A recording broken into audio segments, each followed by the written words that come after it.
Hello, everybody, and welcome to Sake Revolution. This is America's first sake podcast, and I am your host, John Puma from the Sake Notes. I'm also the administrator over at the Internet Sake Discord and the lead mod over at Reddit's r/sake community.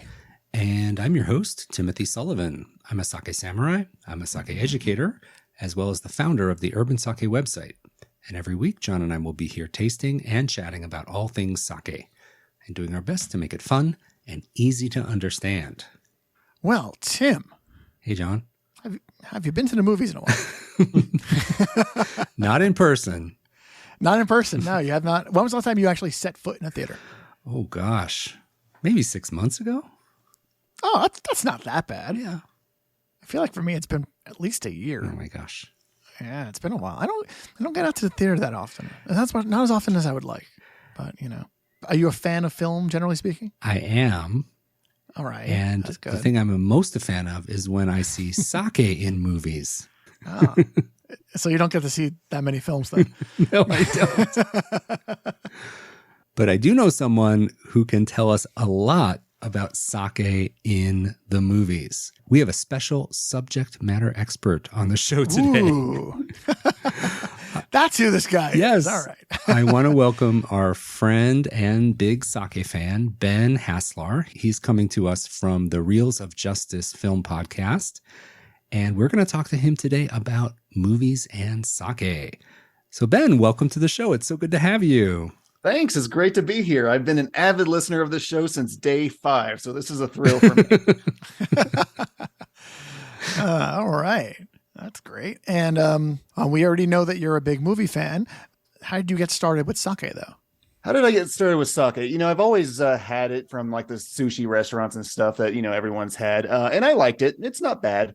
My aha moment might not wow anybody, but for me, it was the Momokawa Ruby that I had chilled for the first time, which is not available anymore, sadly. But that sort of kicked off my, okay, now I got to try everything on this shelf. And I don't even remember what my second one was, but it was a long and lovely journey ever since then. We'll keep that aha moment on the DL for now. Yeah. Now, you are a member of the Reels of Justice film podcast. Can you tell us a little bit about your podcast and how it connects to movies? Yes, I'm a cinematic lawyer. We kind of have a joke where like we put movies on trial to see whether they're guilty of being a bad movie or not. So it's somewhat reminiscent of the show Mystery Science Theater, if you've ever seen that. But the good thing about the show is you get both sides of it. You have a lawyer who's unabashedly pro and a lawyer that's unabashedly against it. So you see both sides of each film. Well, full disclosure, yours truly, Timothy Sullivan, I was a guest lawyer on an episode in February. And Ben, you and I went head to head, didn't we? Yes, and you beat me, sir. You beat me handily. I don't want to spoil it, but it was such a great recording. We talked about The Last Samurai, a film I still like, but I do admit it has flaws. And it was such a great discussion. And Timothy was so great on that show. No joke. We talked for 20 minutes after he hung up about how great he was on it. So you should absolutely head over and check it out. And John, you're coming over someday too, I hope. At some point, I was supposed to make the Last Samurai edition. Unfortunately, COVID had other plans for me that day. When we think about sake and we think about movies, I think that the first movie that comes to mind for a lot of us sake enthusiasts is going to be The Birth of Sake from 2015. Now, so this one, when it was in production, or pre-production, they were doing like a Kickstarter. I was a backer for that movie. I saw your name in the credits. Absolutely. Yeah. I'm in the credits. Right under John Gottner. Wow.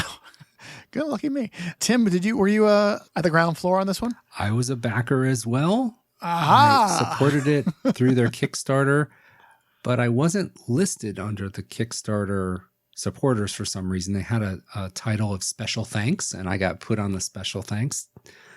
But I could have been on both, honestly. I mean, I'll take special thanks if I can get it. That's pretty good, I think. I put you first, right? Your thanks first, and then.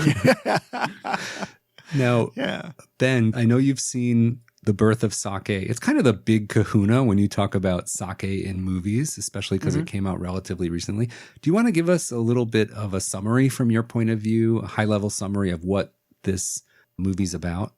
Yeah, it's a very contemplative look at one particular brewery, the Tedorigawa brewery, which does things in the very traditional fashion, as opposed to, they could put it against like the modern ways of doing things where everything's kind of done by machine. All of this is done by hand and is done with great intentionality, carry on their traditions like going way, way back. So that is the focus of The Birth of Sake. It's a very intentional film.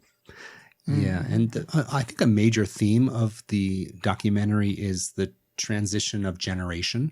Like they talk a lot about the older master brewer, the older Toji, Yamamoto-san, and he's getting on in years and he's passing the torch to the son of the current president, Yoshida-san, who's going to take over. And it's this moment of transition in the brewery too, from an older generation to a younger generation. I think that's a major theme in the movie as well. And we have to stop and say, if you have not seen The Birth of Sake yet, then you have to stop the podcast immediately, go watch it.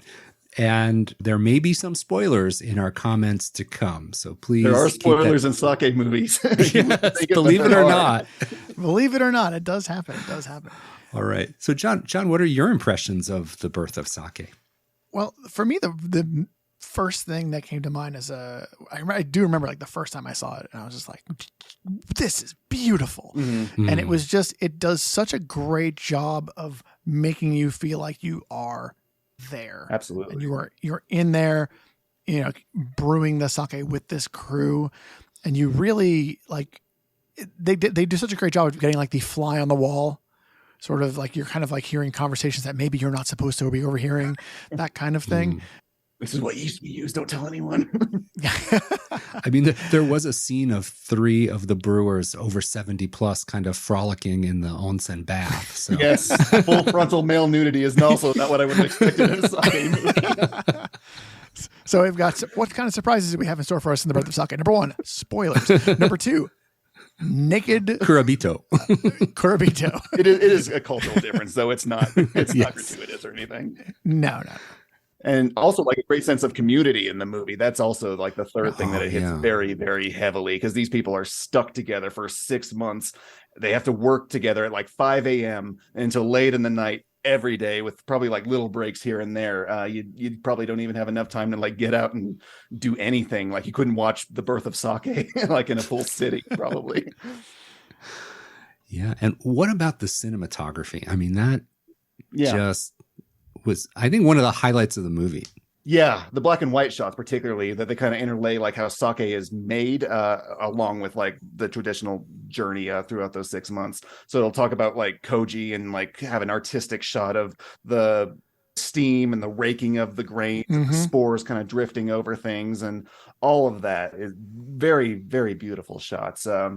Makes me wish that I could go to a brewery just with my camera to take some pictures in that sort of environment.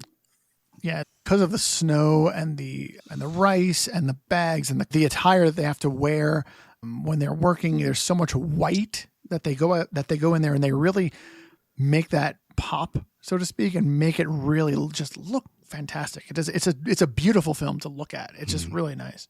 Well, I do have a little bit of feedback, or not criticism, but there having watched it a few times now, there are a couple things that I think could have been done a little differently. I don't know what you guys feel about this, but they start the movie with rice steaming and koji making, and then they jump back to rice milling and washing, and they have these little text things that pop up to give you some information about the step they're showing, and they're out of order in the movie.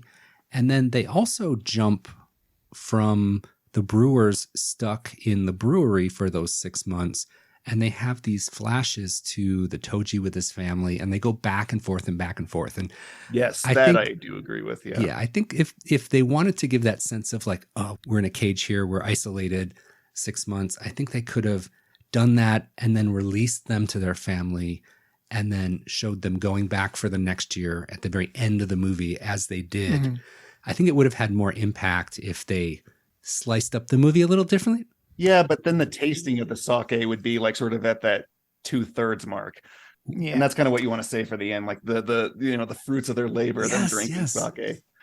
I understand where you're coming from, Tim, but my thought on it is really that whether they choose to start that movie with them, washing the rice and steaming the rice, it is so well shot. It is so engrossing that you are hooked and you're in for the rest of it. Mm-hmm. And I think that's why they chose. It was like most impressive visually part of the film, and I think they're using that to kind of hook the viewer and get them 100% invested to see what's going to happen next. It is out of order because of that, but I think it was probably just a creative decision to get their like best foot forward. Mm-hmm. I agree with that. I've read this on a review, so this isn't my original thought, but someone said like, give it 15 minutes. And if you're not interested, and you probably won't be, but odds are in that first 15 minutes, it will have you interested in how sake is made. Yeah. And I also think that it's probably also a decision of theirs to intercut those shots so that the viewer doesn't feel like they're stuck in a brewery for 6 months necessarily. Like we understand that they are, but giving them the contrast of seeing them with their families that they're being denied, I guess maybe was meant to be give you a little bit of chance to breathe. I do like your thought on that though, Timothy. I'd like to see a different cut on that just to see like if you do get that caged in sort of version. It'd be like if you've seen Memento, like it's sort of interspliced, like release a cut that's like that, just like completely sequential and see how it changes the feeling of the film. The Timothy cut will be released soon, I hope. The Sullivan cut. Well, Ben, you know I'm a stickler for historical accuracy, don't you? Yes, absolutely. Yeah, I really liked this movie. I saw it in 2015 when it first came out and watched it again recently, as we said, a couple of days ago, and I appreciated it even more. And I think that the fact that they jumped around in time and jumped around in the process a little bit didn't bother me as much as it did the first time. But I think I was looking at it very much from a sake professional's point of view. As an and this time I had a little bit more like, what if I was just a consumer knowing very little about sake, and I let it wash over me a little bit more, just the visuals and just going with the flow. And it's still really enjoyable, but I think it could have been that much more impactful if they arranged the timeline a little differently. Yeah, no, I agree. But yeah, the first time I saw it was before I listened to Sake Revolution. So as far as the order, I didn't really think anything of it. And then this time I was like so engrossed with like the artistic shots of it. I wasn't really thinking about order because it's like, yeah, I know there's koji. I know there's steaming. I know there's all this stuff. And it looks so good that it's hard to argue. Yeah. I think that anybody who's interested in how sake is made should definitely watch this film. I think that especially if you're a visual learner, it's like you're in there, you're in the trenches. Yeah. That's great. Should we talk about the big spoiler of all the spoilers of this movie? I mean, it's up to you. Listeners at home, this is your last chance to hit pause. How are you not hooked yet? How have you not turned on and watched the movie? Hit pause, do that, and then come on back. Yeah, this was sort of like the big emphasis on community, how everyone's like sort of stuck in there because there is a death that happens later in the film. And they're still so stuck to the brewery, like they can't leave all these tanks alone for like even a couple hours that they couldn't even like attend a funeral. So that there is a big emotional gut punch at the end of this film. Yeah, so there is a very shocking death of one of the younger brewers, and it really throws you for a loop because you've come to learn everybody's names at this point and a little bit of their personality, and they show them interacting after hours and how they really are just all thrown together and they have to live together. Now, I worked at a brewery for 1 year, and my experience was very different because the setup at the brewery where I worked was much more like a 9-to-5 schedule. Like they would schedule people to come in and work the overnight shift, but they didn't sleep at the brewery. We all didn't eat every meal together. There was a lunch cafeteria where people could all have lunch together, but people commuted to work and sometimes worked an overnight shift, but it wasn't like this every like 6 or 7 people living together. So I had a very different experience, but that's definitely the old school way to do things. I do think that emphasis that they have during the story about like how doing things in the old way, and they say it's the only way to like get to make good sake. and that we need to keep making good sake in this way, or else sake is not going to survive. They're living this idea. This is not just a job. Well, it's their tradition as well. I mean, they have right. a tradition for this brewery that's been handed down specifically for them. And one thing that I really love is at the very end, they show what happens to each of the characters that's working there. And 2 of the 6 or 7 brewers choose not to come back for work reasons. So we have one pass away, unfortunately, and then 2 say they choose other paths. And it's really the older brewers that have the commitment to really come back and continue the brewing season for another year of hardship. Mm-hmm. So I love that at the end that they show like the decisions that each individual brewer makes about continuing on this path or not. Yeah. And there's a bit of foreshadowing at the very beginning where the old Toji is there, and he's looking at, they show the camera showing all the young Kurobito helping out and how they needed to bring in some extra help. And he's talking about how he's got to figure out how he's going to train this young generation to do this because they need to pick it up and they need to do it, et cetera, et cetera. And then at the end, he's kind of still, at the end, the older guys are kind of still holding the ball in a way. Yeah, they sure make it seem like if you're not there like all the time and like everyone doesn't know what they're doing, like whole year's ruined, like midway through, we screwed up one step of it. And this is a bad batch. Sorry. So what do you guys know about the Tedorigawa brewery? It's in Ishikawa prefecture, and I had the chance to visit there a couple times. I had a feeling that was going to be the case. You thought I might name drop that, John, right?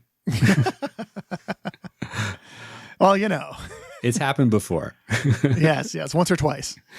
Yeah, it's a smaller brewery, as you mentioned, about 6 or 7 brewers.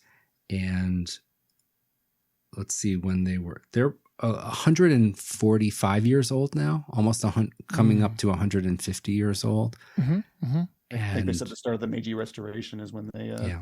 Yeah. And we're actually going to be tasting one of the sakes from Tedorigawa that Ben picked out. So it's one of the sakes you see prominently featured in this movie.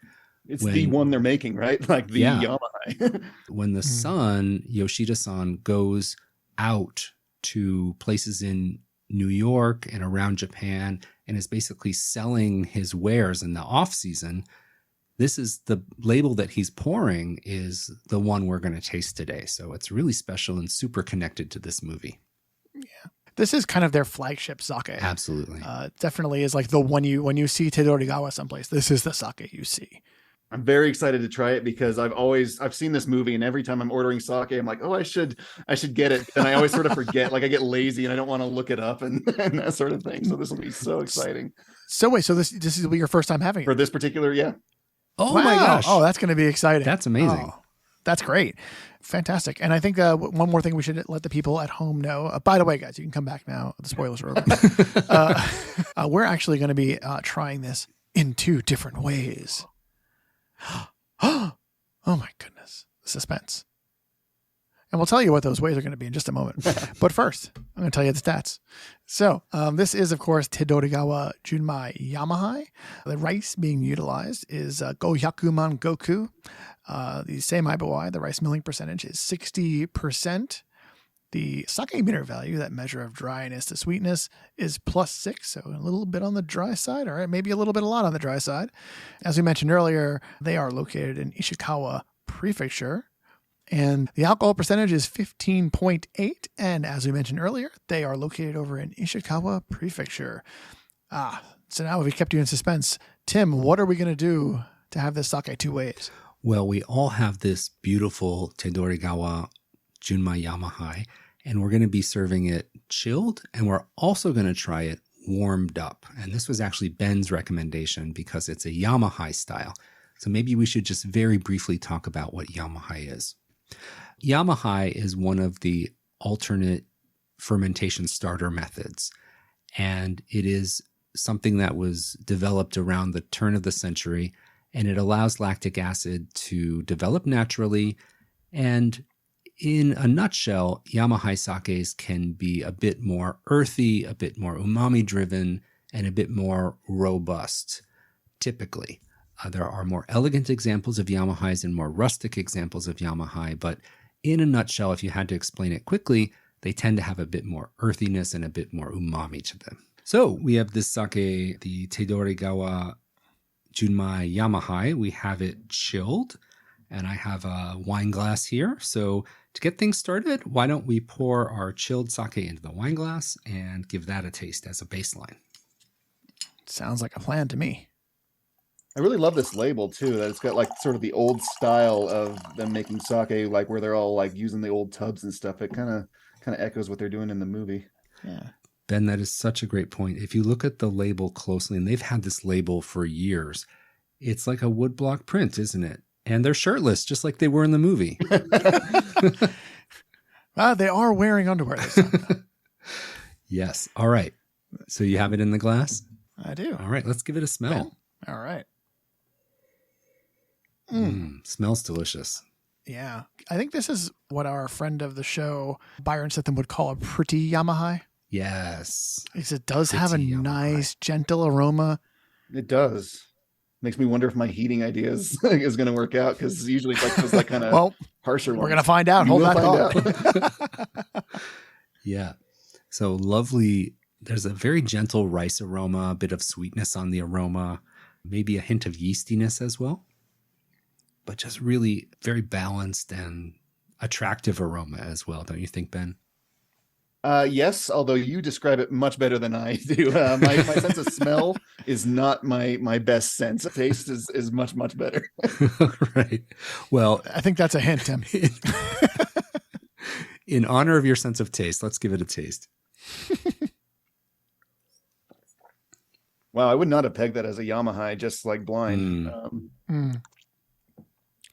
Junmai definitely, but Yamahai not necessarily, because it is, again, pretty. Yeah. It is, yeah. Mm-hmm. I mean, it's not quite as like fruity or whatever as a lot of those other ones are, so it is being pulled back a little bit with the graininess. I guess that's the Go Hyaku Mangoku talking. Yeah. It does like to chat. Yeah. Gohyaku Mangoku is typically a rice from Niigata. It's known for its riciness, but its restraint. And I think that dials back some of the earthiness that you normally would expect from a Yamahai. Using that Gohyaku Mangoku rice grain gives them a chance to bring out a bit of elegance in this Yamahai. And it has John, I'm going to use the word. It has a wisp. It has a wisp of earthiness. A wisp of earthiness. Yes. Oh, okay. It has a wisp of earthiness, but it is really balanced and ricey in the right ways. And they've found an elegance to this Yamahai, I think. That's really super enjoyable.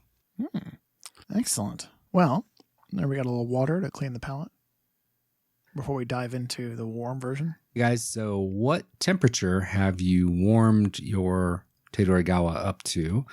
I will let you know I used the sous vide method. So I put a sous vide stick into a pot of water and I warmed mine up to 110 Fahrenheit. Ben, how about you? I have less control over it. I've heard 105 is the magic number, and I have a sort of a sake warmer that has like a candle underneath it, and it tends to keep it at about that level. So I don't have the thermometer on me, but I usually trust it. It's somewhere north of 100, less than 110. Okay. And John, how about you? According to the manual for my twin bird, it is Atsukan level, and which they are reading as 122. Wow. Yeah. Okay. Yeah. I can bring it down to Jokan. There's no going back now. There's no going back. Yeah, exactly. It's going to taste funky if I go back. All right. All right. Let's pour it and give it a taste. That smell went away with the heat, but maybe it's the cup. Oh, the aroma's very different. Oh, my. Yeah, Yes. we can smell them side by side. Oh, my gosh. Compared to what's in my little ceramic cup here, the wine glass is smelling fruity in comparison. It didn't smell fruity Almost before. is. Yeah.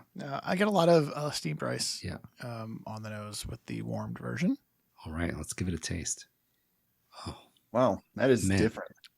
it's good. It is. Hmm.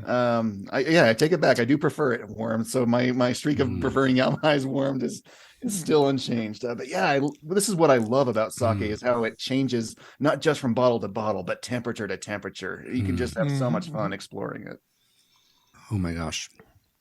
For me, when it's warmed up, it feels like the rice is like dragged out to the front, and like this is what it's all about in the warm state. It tastes so much more ricey and rich.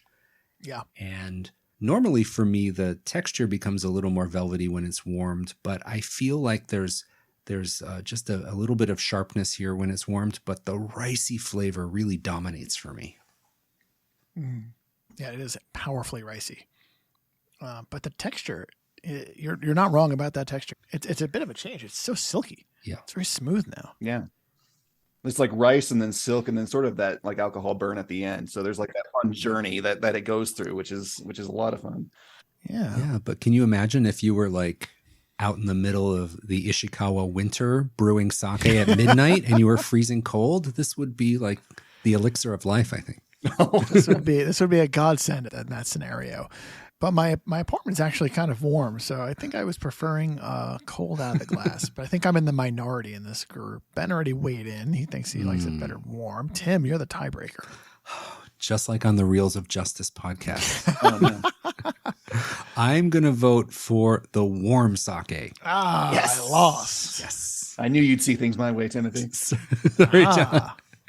No, it's so special. It is cold out, so to have a warm sake, to have that super rich rice flavor is just has a little bit of sake magic tonight. So I couldn't resist. Hey guys, go back and taste it when it's cold now. It's so fruity. It is. It almost tastes different than when you had it the first time. It's funny. So odd. It is so fruity now. Like I thought it was going to kind of taste the same. I thought the aroma was going to be a little different. But when I took that sip, I was like, wow, there's a whole nother world in this sake after I have the warm sake. It kind of pairs in an interesting way. Yeah. This might be my new favorite Yamahai. I haven't had it before. I like it. It has, I do like those like Junmai Ginjos, and it sort of hits all of that sort of what's special about that and what's special about the heated sake. It does tricks. It does tricks. Yeah. All right. Well, Ben, I know you're a movie expert and you have this podcast related to movies. So for our listeners who are interested in sake featured in movies beyond the birth of sake, what movies can you recommend for us to watch that feature sake in one way or another? I just play a movie expert on radio, I'm afraid, but I do have three. One of my favorites is Your Name, which is an anime. It features some of the scenes about the old way of making sake. So this Tedorigawa method, there's a method that outdates that, and that's where you would chew the rice up and spit it out into jugs, and that is featured in this movie. And I have to know, have you guys tried that? No. Number one, no. On. And number two, I'm really glad that that's not how they went about making the sake for this movie. No, yeah, me too. for Birth of Sake. It's like you want to try your own, but nobody else. Like that would be. I've talked about that method in my classes, but never practical application. That's no. So. I have done it, and it's interesting. Oh God, yes. I've not done it. Tim, maybe that's an episode idea. You and I will make chewy spit sake. Let's put a pin in that. Okay. Second one is Ju-on the Curse. If you've heard of the film The Grudge, this is a film that preceded it, and it features a scene where someone uses sake as sort of a divining rod to see like how haunted a house might be or how susceptible a person might be to like supernatural influences, because the sake itself is very pure. So if you drink it and it tastes fine, then either your place isn't haunted or you're not susceptible. So that's kind of a fun one to check out. Is that a Japanese movie? Yes. Yeah. The original Ju-on the Curse. You can find it on YouTube if you'd like. And the last one, although it's only just one scene, but it just like strikes me as so weird, is the James Bond film You Only Live Twice, where Bond insists on having his temperature served at 98.4 degrees, as if it were 98.3. He could tell the difference. But I wonder where he like gets that number from, and like which sake in particular he was having, because maybe I'm wrong, but I've always heard 105 and 120. Those two are the magic numbers for warmed. I don't know. Based on a lot of the other cultural things in that movie, I'm going to say they weren't necessarily going for accuracy. No, that's true. And it might be slightly racist, that film, but it does feature sake. Just a touch racist. There's a wee bit of cultural insensitivity in that movie. Tiny. It was a different era, though. That is my trilogy of fictional sake movies. Wow. All right. So if we want to have our sake film fest, we have a lineup now. Thank you, Ben. But the birth of sake, bump that to the front of the list. That's the bump that to the front, and Your Name is also a phenomenal movie. It's a great, great film. Even though they chew the sake and spit it into a jug. You're gonna try it someday. You know you are. Okay, it's got the JP seal of approval. That's all I have to know. Mm-hmm. I'm on board. Yeah. Nice. So, Ben, thank you so much for joining us for this little adventure today. This has been a hell of a lot of fun. Where can our listeners find you online? We are the Reels of Justice podcast, so we are probably your next door neighbor as far as wherever you find podcasts. We're probably sitting right there to the left of you. So yeah, Spotify or iTunes or any of those places. You search us, we're there. All right. All right. And we will be sure to list all the contact info for the Reels of Justice podcast in our show notes. So any listeners who are interested in learning more about Ben and his fantastic film podcast, please be sure to check out our show notes. At the very least, listen to Timothy's episode. It's very good. Exactly. All right. Ben, thank you so much for joining us. It was really, really fun to have you on the podcast. Oh, this was my pleasure. Thank you so much, guys. John, great to taste with you. Always is. A lot to dig into in this episode, and I have this feeling there is another movie episode in our future. So let's keep that in mind.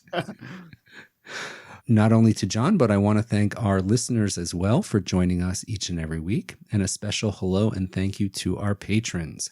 If you would like to support Sake Revolution, you can join our community on Patreon. Visit patreon.com/Sake Revolution to learn more. And did you know that you can also buy Sake Revolution t-shirts? Yes, that is right. Over at SakeRevolution.com, we've got a little store that you can check out the shirts that we're trying to add new ones on occasion. We've also got stickers. Stickers are a lot of fun. Everybody loves stickers. So stickers and t-shirts and probably some more stuff to come. And our show notes are available to you each and every week. You can learn more about all of our amazing guests. You can see the Birth of Sake trailer. And you can also learn more about Ben's podcast. And there's also a transcript each and every week. So be sure to check out our show notes at sakerevolution.com. So without any further ado, please raise a glass. Remember to keep drinking sake and Kanpai!